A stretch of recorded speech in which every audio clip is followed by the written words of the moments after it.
Começa mais um 16mm e hoje é dia de falar de O Iluminado, na minha opinião, o melhor filme de terror de todos os tempos, que vai servir como uma preparação para o vídeo de amanhã, que vai ser o vídeo sobre Dr. Sono, que eu já assisti, mas eu vou comentar melhor só no próximo vídeo, e também vai servir como uma espécie de vídeo pro Halloween, que a gente não fez nada pro Halloween. Então fica essa sequência de 2 vídeos de terror como uma comemoração do Halloween. E esse vídeo, além de fazer uma crítica, eu também vou relembrar sobre o filme e tal, então terá spoilers.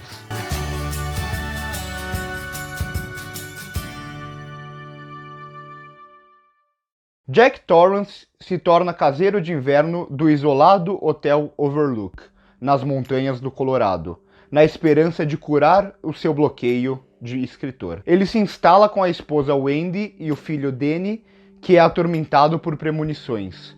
Jack não consegue escrever e as visões de Danny se tornam mais perturbadoras. E aí, a partir daí, o Jack vai começar a enlouquecer cada vez mais, parece que seguir como se fosse um chamado do hotel para tentar matar a mulher e o filho, mas eu falo um pouco mais dessa questão do hotel um pouco mais lá pra frente. O filme é dirigido pelo Stanley Kubrick, na minha opinião, o melhor diretor da história do cinema. Pra você que não tá reconhecendo, é o mesmo diretor de Laranja Mecânica, de 2001, Odisseia no Espaço, Nascido pra Matar, e o meu filme favorito dele, pelo incrível que pareça, é Glória Feita de Sangue, que também é outro filme maravilhoso. O Kubrick basicamente nunca fez um filme ruim na carreira, e O Iluminado é mais uma das obras-primas dele. E aqui ele dá uma aula de como construir uma atmosfera, como apostar nesse terror mais psicológico. Então ele vai conduzir a narrativa bem calmamente, adicionando elementos aqui e ali, usando muito a trilha sonora para construir essa antecipação do perigo que pode acontecer a qualquer momento, usando muito o trabalho de som, que é espetacular nesse filme. Ele também vai adicionar alguns elementos aqui e ali no roteiro que vão sugerir algumas coisas e aos poucos a gente vai percebendo que alguma coisa está errada ali. Só que ele segura muito bem o filme, ele não entrega nada de bandeja, ele não fica apostando em sustos gratuitos. Ele vai construindo essa atmosfera com muita calma e eu acho que é isso que causa essa angústia ainda maior de O Iluminado. Porque a gente sabe que em algum momento vai acontecer alguma coisa ruim, a gente só não sabe quando. E é justamente essa expectativa que ele trabalha muito bem brincando com o público. E ele também faz algumas escolhas que são essenciais para o filme, como por exemplo o uso de planos sequências em muitos momentos com a câmera mais aberta. Então esses planos sequências vai ajudar não só a construir momentos mais tensos, como também a gente conhecer todo aquele local. Então é como se a gente conhecesse esse personagem que é o hotel, que é fundamental aqui para a história. E ele vai situando a gente, então a gente sabe onde é a cozinha, a gente sabe onde é os quartos, a gente conhece o salão principal, a gente conhece basicamente tudo nele. E isso vai fazer total diferença também, principalmente pro clímax do filme. Também tem uma cena que é talvez o plano de sequência mais famoso desse filme, que é o Danny passeando pelo hotel, e essa cena vai apresentar vários dos recursos que o Kubrick usa muito bem. Por exemplo, o som, como por onde vai passando a rodinha, vai fazendo um som diferente, e isso ajuda nessa atmosfera inquietante. Outro recurso que ele usa bastante também é não mostrar em muitos momentos o que está à frente do Danny. Então a gente vê primeiro que tem algo errado pela reação dele, para depois ver o que é. E esses segundinhos que ele segura na reação do Danny já é suficiente para a gente ficar angustiado, para a gente criar na nossa cabeça mil coisas que poderiam estar acontecendo ali. E outro recurso que ele vai usar no final da cena, quando aparecem as duas meninas, é o uso de uma montagem um pouco mais rápida, com alguns cortes mais chocantes, mas que infelizmente não vou poder mostrar aqui, porque senão o YouTube vai desmonetizar o meu vídeo por causa do sangue que tem nessa cena. E outra escolha que o Kubrick faz aqui, que eu acho que é simplesmente genial, é não apostar em um recurso que parece que está em quase todos os filmes de terror, que é o escuro.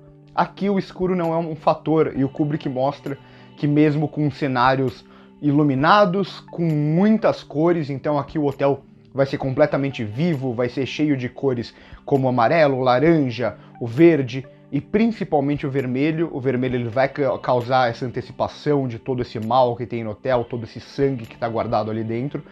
E justamente com cores muito vivas, ele ainda assim vai conseguir construir uma atmosfera. Então aqui é a prova de que você consegue construir um excelente filme de terror sem precisar apelar para o escuro em todos os momentos e sem precisar apelar para sustos muito baratos. E aqui ele vai trabalhar também muito bem os contrastes. Então, por exemplo, dentro do hotel vai ter uma paleta mais aconchegante, que vai puxar mais para cores mais quentes, enquanto fora do hotel vai ser uma paleta mais fria, a neve, parece que dentro do hotel tem vida e fora dele não.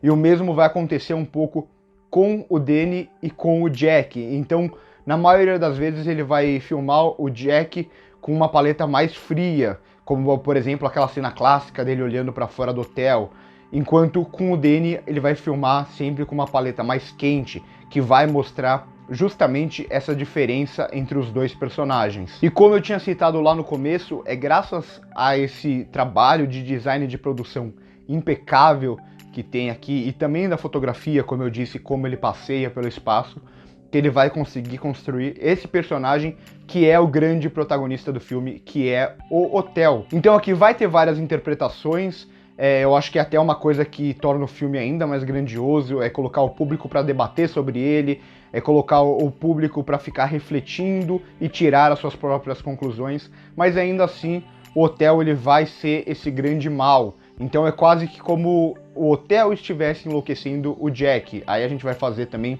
esse paralelo com o isolamento. Então é quase que como se fosse um chamado do hotel, é quase como se fosse uma ordem do hotel para o Jack cometer o assassinato, e aí a gente vai revirando a história e vendo que lá dentro já tem muito sangue, já tem muita gente morta, então o hotel é mesmo como se fosse uma força maligna, e tudo isso é muito bem trabalhado justamente pelo espaço. É uma coisa que eu venho batendo muito na tecla nos últimos vídeos que eu faço sobre terror e tal, o como o espaço é importante na construção de um bom filme de terror. E aí, é claro, a gente chega no Jack, que queira ou não, o Jack é quem a gente vai ver mais no filme, quem a gente vai ver enlouquecer aos poucos, e aqui é uma construção da loucura simplesmente impecável. Compara a primeira cena dele, onde ele já não é muito normal, porque o Jack Nicholson não é uma pessoa normal, mas ainda assim ele parece um pai mais tranquilo e tal, e a gente vai vendo como essa calma no olhar dele vai se transformando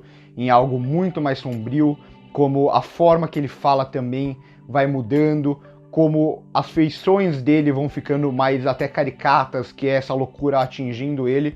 E uma coisa que eu acho impecável aqui, que mostra a construção de um bom ator, de um bom personagem, é como ele muda até a forma de andar, a forma de se locomover. Então é um arco de personagem e é uma construção do Jack Nicholson aqui impressionante, e é sem dúvida uma das melhores atuações de um dos melhores atores de todos os tempos. E só para você relembrar o que eu tô falando, eu vou colocar um trechinho de um monólogo dele que eu acho espetacular em uma das cenas mais icônicas do filme. You ever had a single moment's thought about my responsibilities? Have you ever thought for a single solitary moment about my responsibilities to my employers?